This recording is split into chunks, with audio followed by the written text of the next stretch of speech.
Next week I have another great game. My older brother, in fact, he was the fullback that year. He used to block for me. Have another great game. I just go game in and game out. I'm at, 20 carries here, 5 catches here, 2 punt returns here, 1 kickoff return here. Game in and game out. Every week, phone calls come in. How'd you do? Who is this? Oh, this is the head coach from West Texas State. Next week, who is this? This is the head coach from Weber State.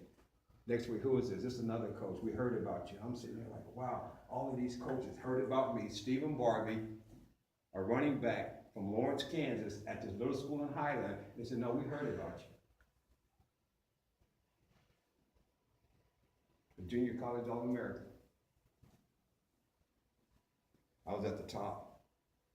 Everybody else was below me. I was like, this is it.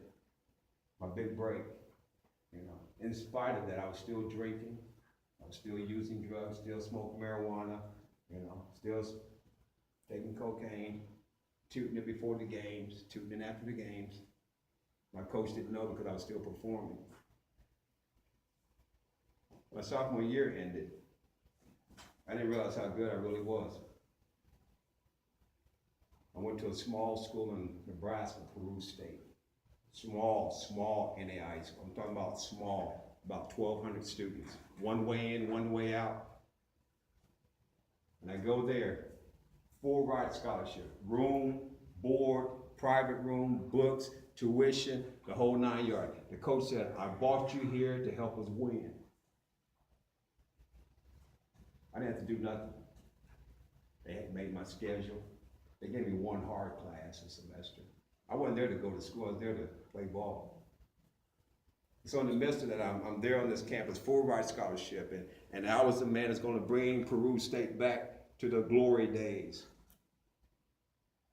So of course, my drug intake continued to increase. My alcohol intake continued to increase. But I was still performing on the football field, so they kind of just turned the other way. I go down to the financial aid office. Coach said, you need to go down to the financial aid office. I said, well, why? Coach said, just go. And I go down there, and they give me about a couple $1,000. And it's like, here you go. Everything you hear about college sports, them paying athletes, yeah, I was getting paid.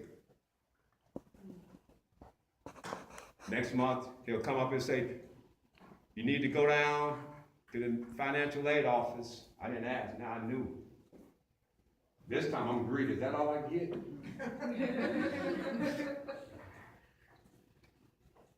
As I was doing that and going to school and wanting to be a college coach, things in my life were still getting out of control with my addiction. I came home for the summer. Everybody else is getting bigger, stronger, faster. I'm like, well, what's going on? So they're like, man, everybody's on steroids here. I'm like, no, I didn't realize that. They said, yeah, everybody's on steroids. You better get on the bus. So I started taking steroids. I was taking 6 steroid pills a day, Winstrol's, 2.5 milligrams, little things like that. But I was getting big as a house, being very aggressive, putting my fist through walls, getting in fights every other week. Being an athlete, being a student athlete, as they say. The thing of it is that the choices I made was really out of control. I didn't realize it.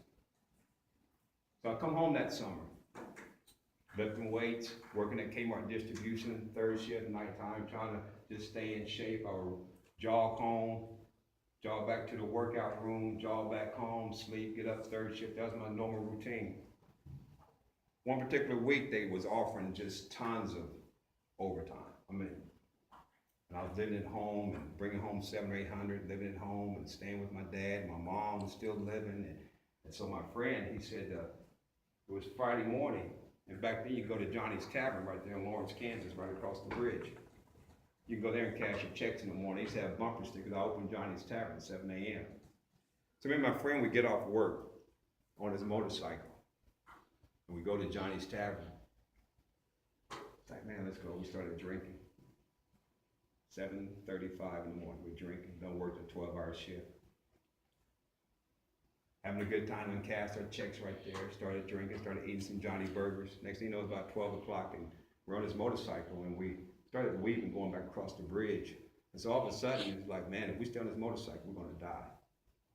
So we choose to go to a car rental place and to rent a van.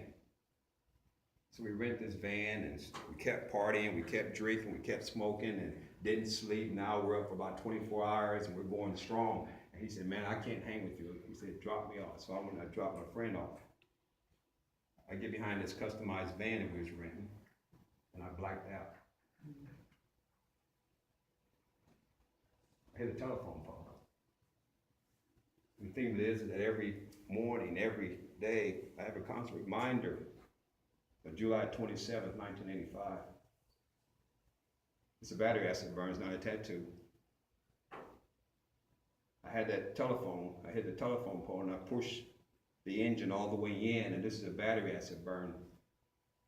It's a constant reminder of some of the choices I made in life, even with coming from a Christian home, even having a loving mom and having a supportive family. I made some choices that had consequences.